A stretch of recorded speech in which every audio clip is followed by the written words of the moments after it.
Hello everyone, welcome to qualifying site. তো দেখো, আমরা পলিটি পড়ছিলাম। পলিটির মধ্যে আমরা আগের দিন ফান্ডামেন্টাল রাইটস স্টার্ট করেছিলাম।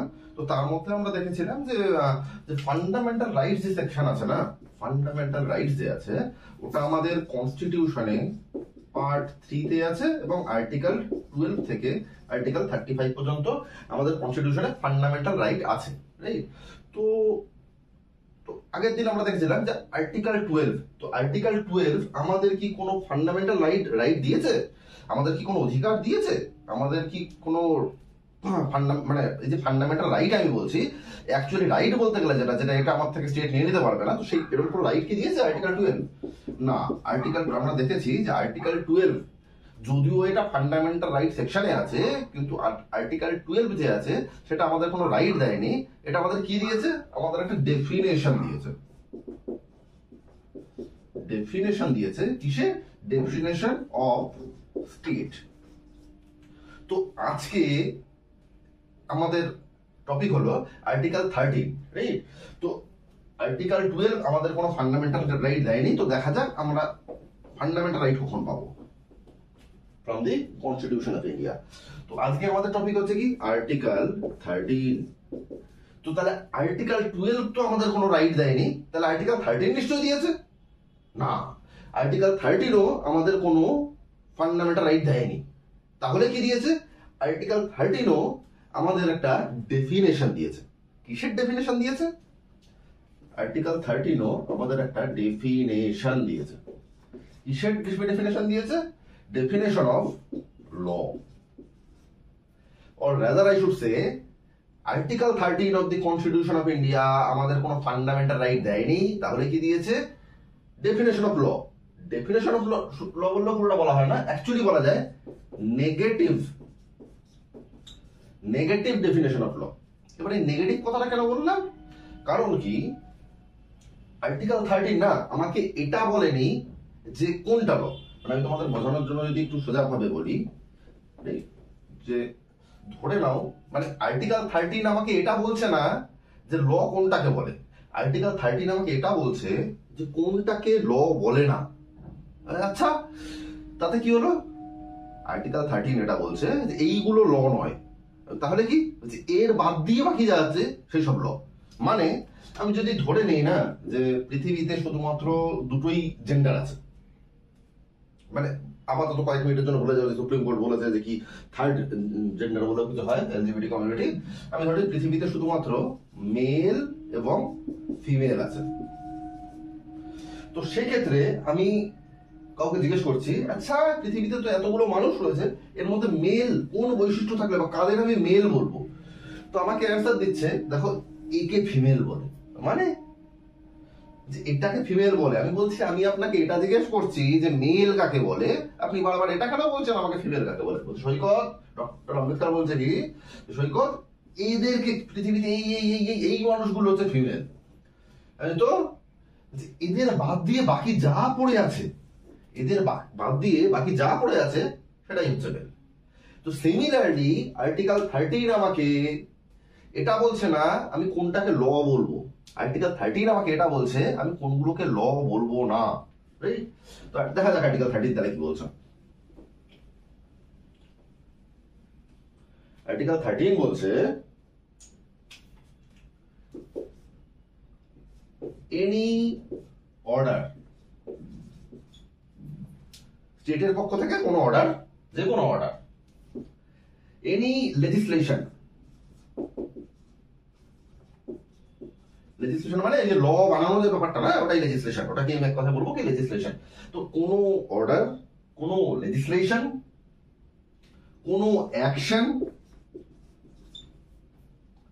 কোনো অ্যামেন্ডমেন্ট,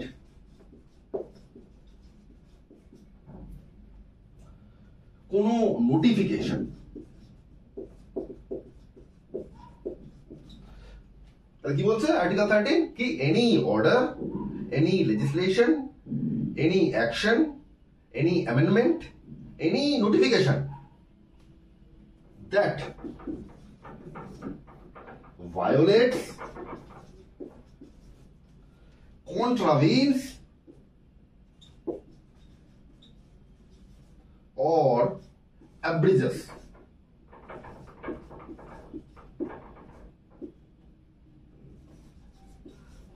তাহলে কি আর্টিকেল 13 বলছে any order, any legislation, any action, any amendment, any notification that violates, contravenes, abridges anything in part 3 of the Constitution is not law. আবার রিপিট করছি, আর্টিকেল 13 বলছে যে এনি অর্ডার, মানে স্টেটের দ্বারা কোনো অর্ডার, কোনো অ্যামেন্ডমেন্ট, কোনো অ্যাকশন, কোনো নোটিফিকেশন, কোনো লেজিসলেশন যদি পার্ট 3 অফ দি কনস্টিটিউশন, মানে কি যেটা নাকি ফান্ডামেন্টাল রাইট, এর মধ্যে কোনো ওয়ার্ডকে অ্যাব্রিজ করে, কন্ট্রাভিন করে, ভায়োলেট করে, এর এগেন্সটে চলে যায়, পার্ট 3 কোনো কিছুর যদি এগেন্সটে চলে যায়, সেটাকে আমি ল বলেই গণ্য করব না, সেটা ল না।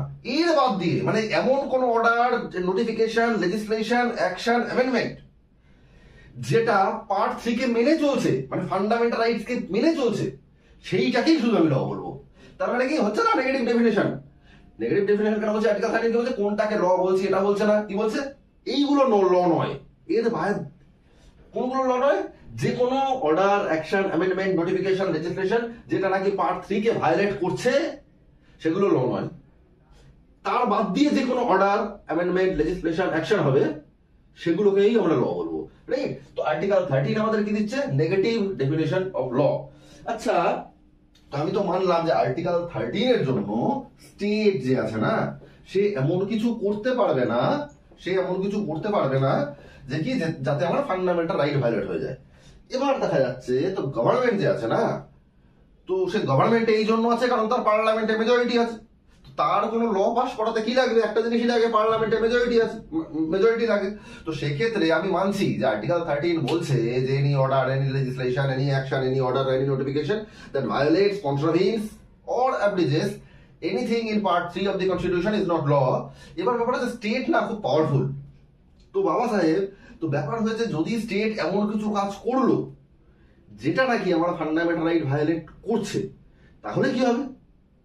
প্রথমত তো আর্টিকেল 13 বলে দিচ্ছে, তাছাড়াও স্টেট করতে পারবে না সৈকত। এই জন্য করতে পারবে না কারণ যেই মুহূর্তে স্টেট এমন কোন ল বানাবে, এমন কোন অর্ডার বের করবে, এমন কোন অ্যামেন্ডমেন্ট করবে, এমন কোন নোটিফিকেশন বার করবে, এমন কোন লেজিসলেশন করবে যেটা ভায়োলেট করছে, অ্যাব্রিজ করছে, কন্ট্রাভিন করছে তোমার ফান্ডামেন্টাল রাইটকে, ওই মুহূর্তে তুমি চলে যাবে জুডিশিয়ারির কাছে।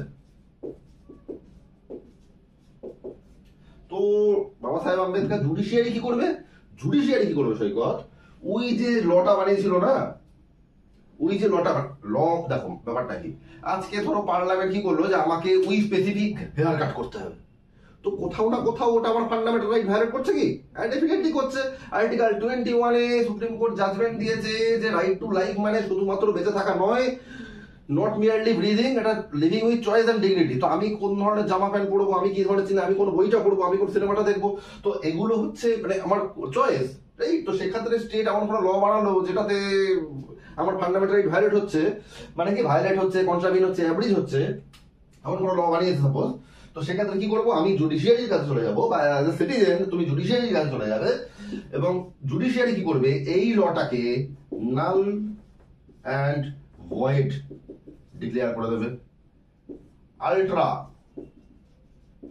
ভায়াস ডিক্লেয়ার করে দেবে। আলট্রা ভায়াস মানে কি? Not in with the spirit